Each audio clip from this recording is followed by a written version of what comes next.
Hello दोस्तों, welcome to Shashank Vishwakarma academy.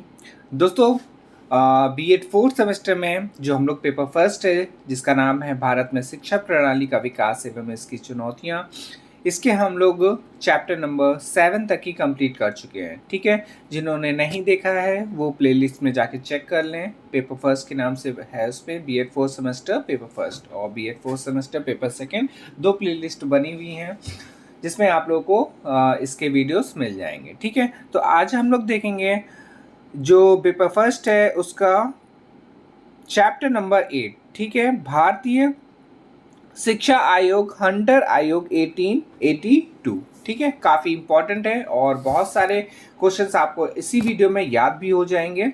ठीक है, चलिए स्टार्ट करते हैं। पहला क्वेश्चन इस पे दिया गया है, भारतीय शिक्षा आयोग का गठन किया गया था। ठीक है, तो कब किया गया था बताना है इस पे। तो पहला वाला ऑप्शन दिया गया है 3 फरवरी 1880 में, या फिर 3 फरवरी 1882 में, या फिर 6 फरवरी 1890 में, या फिर 5 मार्च 1891 में।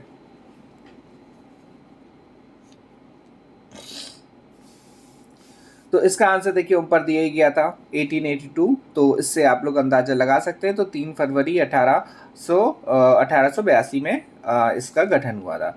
फिर इसके बाद क्वेश्चन है, भारतीय शिक्षा आयोग की किसने नियुक्ति की? तो ऑप्शन दिया गया लॉर्ड कैनिंग ने, लॉर्ड डलहौजी ने, लॉर्ड रिपन ने, या फिर लॉर्ड मैकाले ने। भारतीय शिक्षा आयोग की किसने नियुक्ति की? तो इसका आंसर हो जाएगा सी ऑप्शन, लॉर्ड रिपन ने की थी, याद रखिएगा। फिर इसके बाद है सन 1880 में ब्रिटिश लोकसभा द्वारा भारत का गवर्नर जनरल नियुक्त किया गया। किसे नियुक्त किया गया? Lord Canning, Lord Ripon, Lord Dalhousie, या फिर लॉर्ड बेंटिक।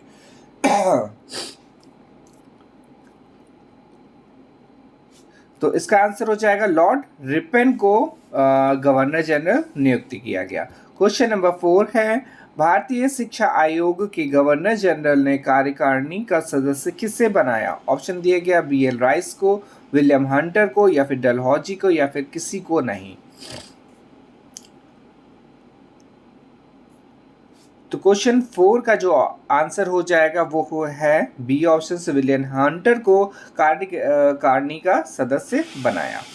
फिर इसके बाद है क्वेश्चन नंबर 5 और इस पे दिया गया है, भारतीय शिक्षा आयोग को और किस नाम से जाना जाता है? बताइए किस नाम से जाना जाता है भारतीय शिक्षा आयोग को? तो ऑप्शन दिया गया भारतीय आयोग, हंटर आयोग, मुदालियर आयोग, या फिर राधाकृष्णन आयोग।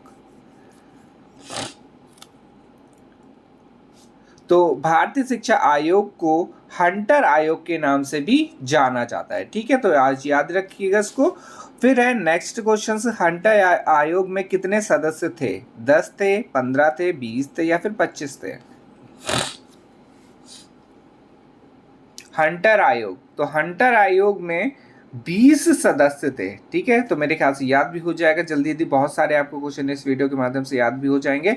ठीक है, चलिए आगे देखते हैं। हंटर आयोग में कितने सदस्य भारतीय थे? अभी क्या क्वेश्चन था कि कितने सदस्य थे, तो कितने सदस्य थे इस पे? 20 सदस्य थे। अब कितने भारतीय थे वो देख लेते हैं।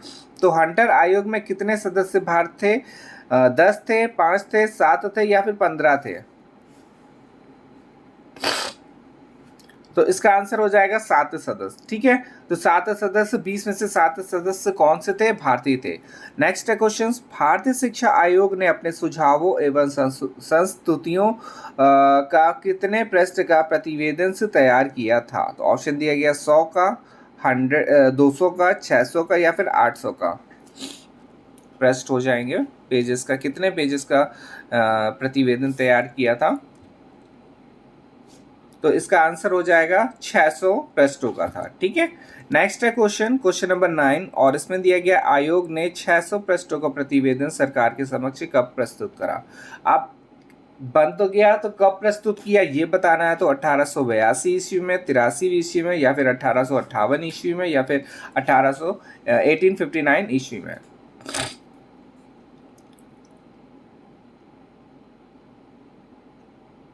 तो इसका आंसर हो जाएगा बी ऑप्शन से 1883 ईस्वी में। फिर है नेक्स्ट, आयोग के 600 पृष्ठों के प्रतिवेदन में कौन सा महत्वपूर्ण सुझाव एवं संस्तुतियां प्रस्तुत की गई थी? तो ऑप्शन दिया गया प्राथमिक, माध्यमिक शिक्षा, कॉलेज शिक्षा, या इनमें से सभी। तो इसका आंसर डी हो जाएगा। सभी को इस पे बताया गया था, प्राथमिक शिक्षा, माध्यमिक शिक्षा और कॉलेज शिक्षा को। ठीक है, नेक्स्ट है क्वेश्चन नंबर 11 और इसमें दिया गया भारतीय शिक्षा का आयोग का मुख्य लक्ष्य क्या था। तो उस पर दिया गया प्रारंभिक शिक्षा की वर्तमान दशा की खोज, फिर दिया गया माध्यमिक शिक्षा की वर्तमान दशा की खोज, या फिर उच्च शिक्षा की वर्तमान दशा की खोज, या फिर व्यावसायिक शिक्षा की वर्तमान दशा की खोज।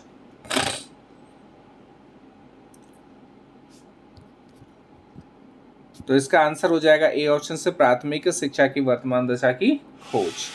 फिर आ जाते हैं हम लोग क्वेश्चन नंबर 12 में और इस पे दिया गया आयोग ने प्राथमिक शिक्षा की प्रगति के लिए कौन से पहलुओं पर संस्तुति प्रस्तुत की थी। तो ऑप्शन दिया गया नीति, विधान एवं प्रशासन, विद्यालय प्रशासन, या फिर सभी।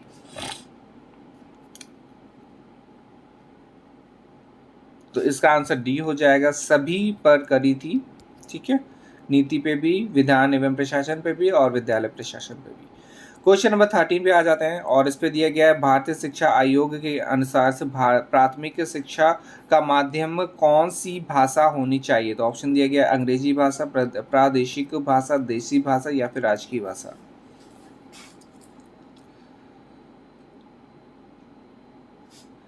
तो इसका आंसर हो जाएगा सी ऑप्शन, देसी भाषा को दिया गया था। फिर है आयोग ने प्राथमिक शिक्षा के विधान और प्रशासन के लिए किसे आदर्श माना है। ऑप्शन दिया गया काउंसिल को, काउंटी काउंसिल को, या फिर दोनों को, या फिर इनमें से कोई नहीं।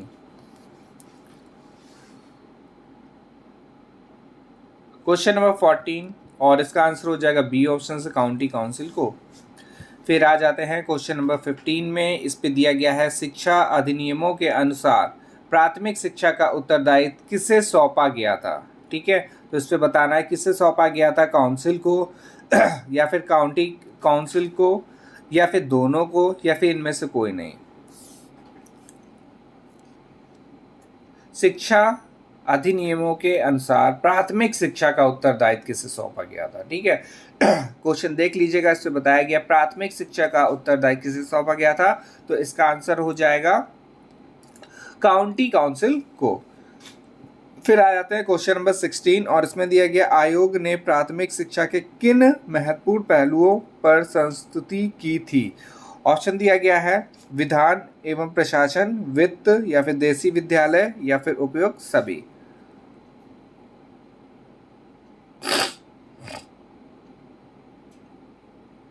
तो इसका आंसर हो जाएगा डी ऑप्शन। ठीक है, सभी को दिया गया था इस पे। और फिर इसके बाद है क्वेश्चन नंबर 17, भारतीय शिक्षा आयोग ने प्राथमिक शिक्षा के कौन कौन से कार्य होंगे। ऑप्शन दिया गया है अपनी आय व्यय का वार्षिक विवरण तैयार करना, स्कूलों का समुचित अभिलेख रखना, या फिर स्कूलों के भवन बनवाना, या फिर सभी।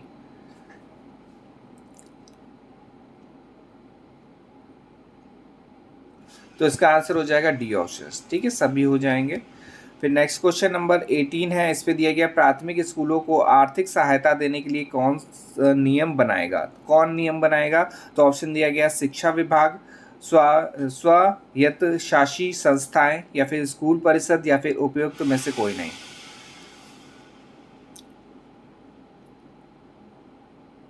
तो इसका आंसर हो जाएगा बी ऑप्शन। ठीक है, तो ये बनाएंगे।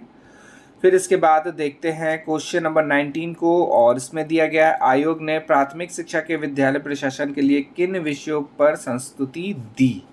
ऑप्शन दिया गया है पाठ्यक्रम पर, परीक्षा प्रणाली पर, या फिर पाठ्यक्रम पुस्तकों पर, या फिर तीनों। तो इसका आंसर हो जाएगा डी ऑप्शन। ठीक है, तो पाठ्यक्रम पर भी था और परीक्षा प्रणाली पर भी है और पाठ्य पुस्तकों पर भी है। फिर इस वीडियो का लास्ट क्वेश्चन है और इस पे दिया गया आयोग ने प्राथमिक शिक्षा के लिए शिक्षक प्रशिक्षण में क्या संस्तुतियां प्रस्तुत की। तो ऑप्शन दिया गया है प्रत्येक विद्यालय निरीक्षक अपने अधीनस्थ निरीक्षक विद्यालय कार्य करें, और राजकीय या सहायक प्राप्त विद्यालयों में आवश्यकताओं की पूर्ति की जाए, शिक्षण स्तर में गुणात्मक सुधार हेतु कार्य किया जाए, और या फिर ये सभी।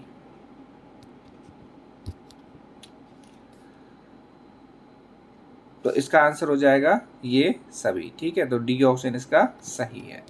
तो देखिए अब हम लोगों ने क्या है, हाँ, जो पेपर फर्स्ट है उसका हम लोगों ने कंप्लीट कर लिया है चैप्टर 1 से लेके 8 तक की, ठीक है। तो अब बचे हुए जो भी चैप्टर हैं वो भी इस 16 20 तक की हम लोग कोशिश करेंगे कंप्लीट कर लें, और ऐसे ही 20 या 22 तक की हम लोग कंप्लीट कर लेंगे।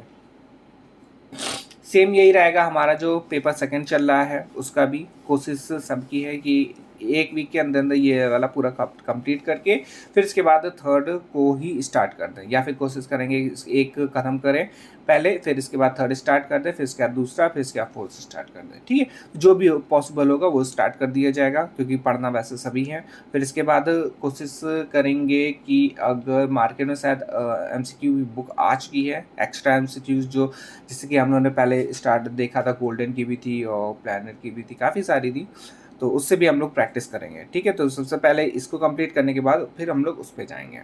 और जो इम्पोर्टेंट लास्ट में रहता है, ये हम लोग को पता ही है कि लास्ट में जो इम्पोर्टेंट वीडियोस रहते हैं वो तो आएंगे आएंगे, ठीक है। तो बाकी आप लोग देखिए, और वीडियो अच्छा लगा तो लाइक करिए और शेयर करिए अपने दोस्तों के साथ, ठीक है। चलिए, धन्यवाद।